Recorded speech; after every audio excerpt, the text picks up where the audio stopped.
জয় যিশু। প্রভুর বাক্য বলে লুক 12 অধ্যায়ের 15 আর 20 পদ কি বলছে, পরে তিনি তাহাদিগকে বলিলেন, সাবধান, সর্বপ্রকার লোভ হইতে আপনাদিগকে রক্ষা করিও, কেননা উপচিয়া পড়িলেও মনুষ্যের সম্পত্তিতে তাহার জীবন হয় না।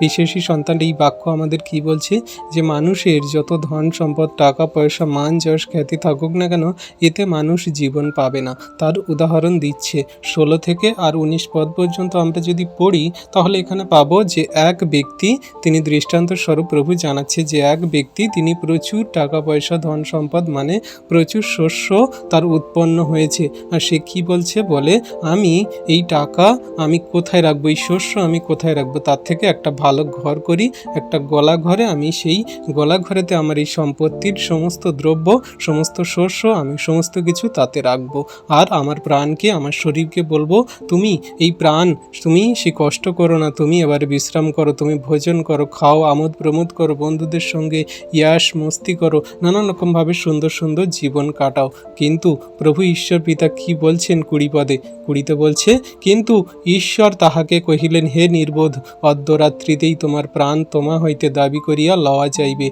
তবে তুমি এই যে আয়োজন করিলে, এই সকল কাহার হইবে? হালেলুইয়া। তাহলে বিশ্বাসী সন্তানরা, এই যে বাক্য প্রভু আমাদেরকে বলছে, এই বাক্য দ্বারা আমরা কি শিখলাম? আমরা প্রচুর ধন সম্পদ, টাকা পয়সা, মান যশ খ্যাতি প্রতিপত্তি অনেক রূপে অর্জন করতে পারি, কিন্তু আমাদের যদি এই প্রাণ একবার চলে যায়, তাহলে আমরা সেটা আর ফিরে পাবো না। তাই আমাদের সর্বদা খেয়াল রাখা উচিত, সত্যের পবিত্রতায় জীবনযাপন করা, ধার্মিকতা, ন্যায় নিষ্ঠে ঈশ্বরের বাক্য আজ্ঞা শিক্ষা সকল পালন করে চলা, আর আমাদের যতটুকু প্রয়োজন ততটুকু অর্জন করে জীবনে এগিয়ে চলা। আমাদের অধিক চাওয়া প্রয়োজন, লোভ লালসা একদম ভালো নয়। আর সুখ এবং আমাদের যে জীবনে নানান রকম সুখ ভোগ, নানান রকম সেই বন্ধুদের সঙ্গে মজ মস্তি, নানান রকম নেশাগ্রস্ত অবস্থায় ব্যভিচার, পাপে মন্দতে জীবনযাপন করা, এটা তো প্রভু ঈশ্বর পছন্দ করেন না। তো এটা আমাদের জন্য পাপ। আমাদের যতটুকু প্রয়োজন দরকার ততটুকু আমরা সম্পূর্ণ সেই নম্রভাবে এবং আমাদের জীবনের যতটুকু চাহিদা প্রয়োজন সেটা রেখে আমরা জীবনযাপন করি, ঈশ্বরের উপরে ভার দিই। ঈশ্বর প্রভু